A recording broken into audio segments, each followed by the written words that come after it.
Hey guys, make sure to subscribe and hit that notification bell to be updated every time I make a new video. Thanks, let's begin.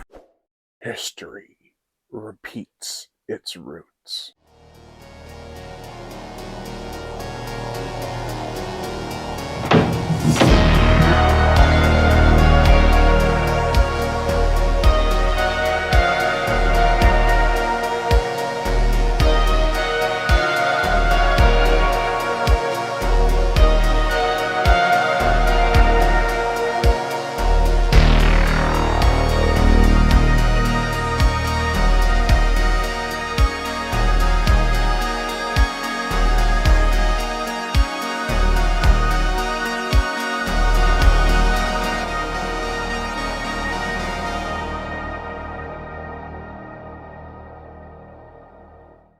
Dune. This is the 1965 novel by Frank Herbert. It's a story that inspired many. It's a world builder that strives to teach you the ways of its own devices and worldviews. Perhaps a bit too much, but for this story it's kind of needed. The plot, moving from one planet to another with an entirely different topography, takes adjusting. However, that is the least of the Atreides' worries. There is a traitor amongst them, and soon lives will be lost and altered because of an invasion and possible insurrection. Or will they? Who shall survive out in the Arrakis landscape, where the scavengers sneak and the dunes tower high? It's a story of betrayal, power, and understanding of oneself. If handled correctly, a story like this can be considered an epic. Is it? Let's see how it's executed and find out. Every sentence in this book feels like it has weight. It means something to the author, his characters, and the reader. Frank Herbert seemed to be a really worldly person. He understood governments, politics, us as humans, and a lot about leadership. He understands all these things about our world, and he took them and applied them to his own. Caladan, the Atreides' home world. Arrakis, the Atreides' new home. And more of these places are given life. For example, Caladan and Arrakis have two completely different types of environments. Caladan is lush, has an abundance of water, and has proper societies. Arrakis is dry, unsaturated, and littered with scavengers. Most notably the Fremen. I'll get into the Fremen in a bit. Paul Atreides is a noble-born. He is young, but sees his father's position as clearly as if it were his own. He is able to handle dealings and decisions as if he knew about them all his life. He makes for a great destined leader in this book. People will underestimate him, but he will show knowledge, compassion, and the necessary skills to function as a king. He sees portions of the future through his dreams, but it doesn't always make sense.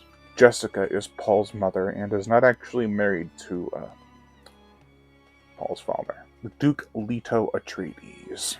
She is just a concubine, but Leto doesn't have any other mistresses. Jessica is a member of the Bene Gesserit, and her background holds many mysteries. One in particular involves who her father is. My jaw dropped when I read that scene.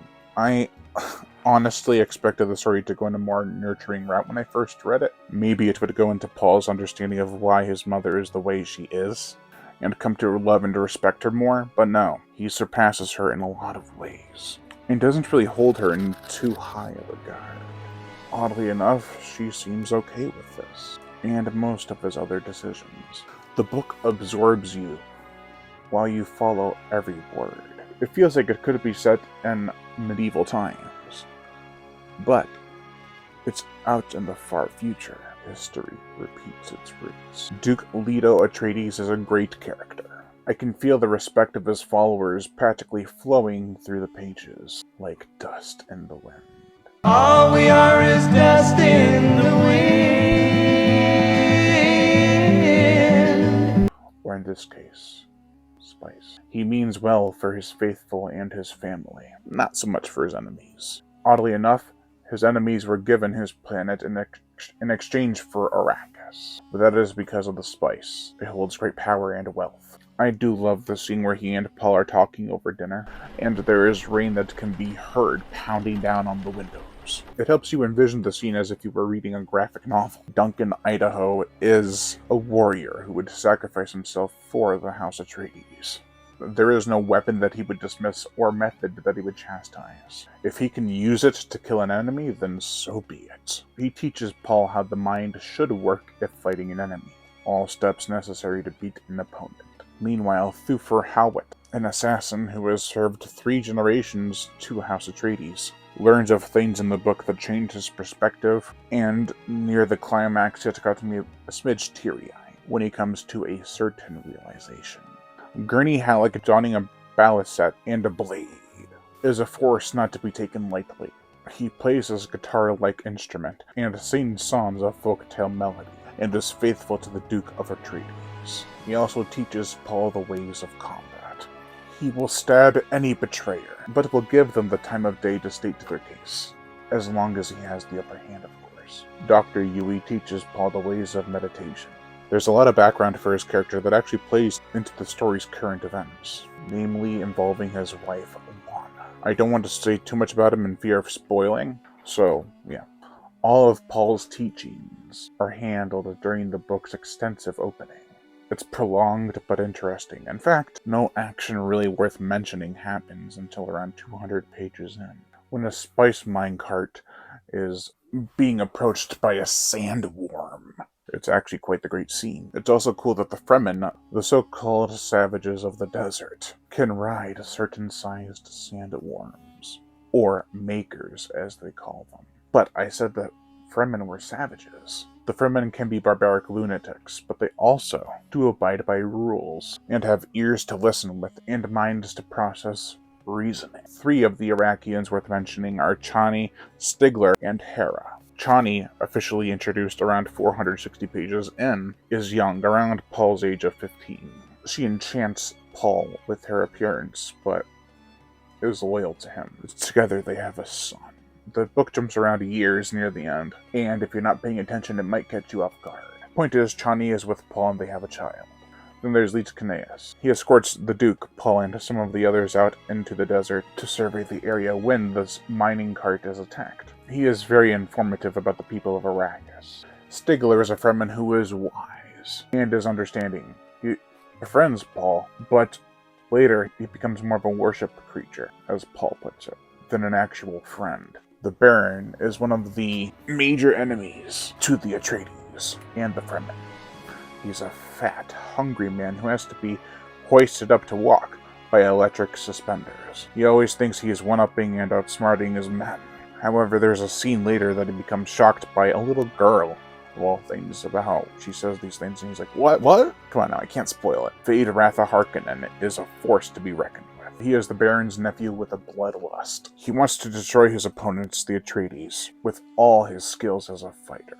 There's a battle near the end of the book that is just beautifully woven. All the lessons his mentors taught him and past experiences come into play, mainly ones you would not think come into the forefront, like Duncan Idaho's understanding of an opponent. Herbert's Dune is explored in this first installment, and yet I want to and will read more. He wrote 6 books in this series. I'm sure there are more planets out there to focus on. Descriptions of Arrakis' sandy landscapes and Caladan's lesser environments are elevated beyond description. The author doesn't need to dwell on the mental visions that you will have to try to project onto this book. He can not only create, but bring back memories of the locations and make you think, wow, that really was a place. I'm going to skip over gore. There's a knife under the chin, but it's not a ghastly tale. In fact, it's quite the opposite. It's more of a grieving tale of loss and the use of power, amongst other things. Also, human life isn't truly appreciated or valued as much as, emotionally attached people do. The sandworms are built up and they're amazing, but it doesn't give you too much detail about their design. I mean, they're pretty basic. I thought the Omnithopters were amazing.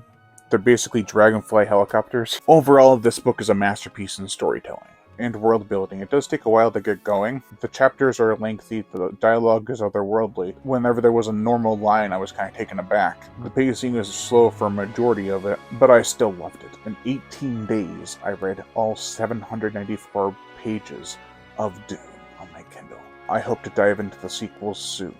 Overall, I give Dune a 4 out of 5. That's going to do it for this video, guys. If you've read this book, or if you're excited for the new movie that's coming out, or if you've seen the movies, let me know what you think of them. Also, support me on Patreon and Facebook. Both links are in the description below. You get access to content and share stuff around. It's a lot of fun. Also, hit that notification bell to be notified every time I make a new video. And as always, subscribe.